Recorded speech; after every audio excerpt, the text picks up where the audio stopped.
అమ్మా, ఒకటి అడుగుతా. మన దేవాలయాలు ఎక్కడన్నా కట్టారనుకుంటున్నావా? కాదు తల్లి, శక్తి బిందువుల మీదే కట్టారు. మన శరీరానికి నాడులు ఉన్నట్టే వీటినే జియోమాగ్నెటిక్ లైన్స్ అంటారు. ఈ భూమికి నాడులున్నాయమ్మా. ఋషులు ఏం చేశారో తెలుసా తల్లి? ధ్యానం చేసి ప్రకృతిని గమనించారు. ఆ చోట్లనే శక్తి క్షేత్రాలు అన్నారుట. అందుకే ఆలయాలు కొండల మీద, నదీ తీరం దగ్గర, సముద్రం పక్కన కట్టారు తల్లి.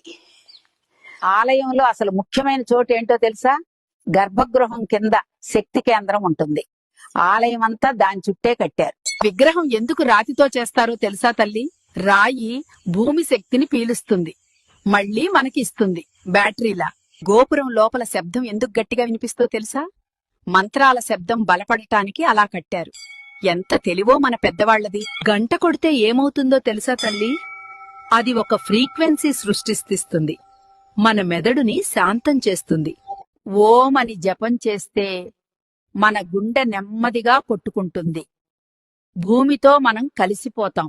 ప్రదక్షిణం ఎందుకు చేస్తామో తెలుసా? భూమి శక్తి ప్రవాహంతో నడవడమే అది. మన శరీరం సరిచేసుకుంటుంది. ఆలయ చెరువులు ఎందుకుంటావో తెలుసా? అవి చుట్టూ ఉన్న శక్తిని శుభ్రం చేస్తాయి, వాతావరణాన్ని చల్లగా ఉంచుతాయి. ఆలయం అంటే ఏంటో అర్థమైందా?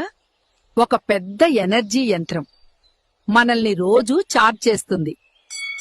అందుకే ఆలయంలో కూర్చుంటే మనసు తెలియకుండానే తేలికవుతుంది, దేవుడి దగ్గర ఉన్నట్టు ఫీల్ అవుతుంది. మన పూర్వీకులు ఎవరో తెలుసా? భక్తులు మాత్రమే కాదు, శాస్త్రవేత్తలు కూడా. వాళ్ళు ప్రకృతిని అర్థం చేసుకున్నారు. ఇప్పుడు ఒకటి అడుగు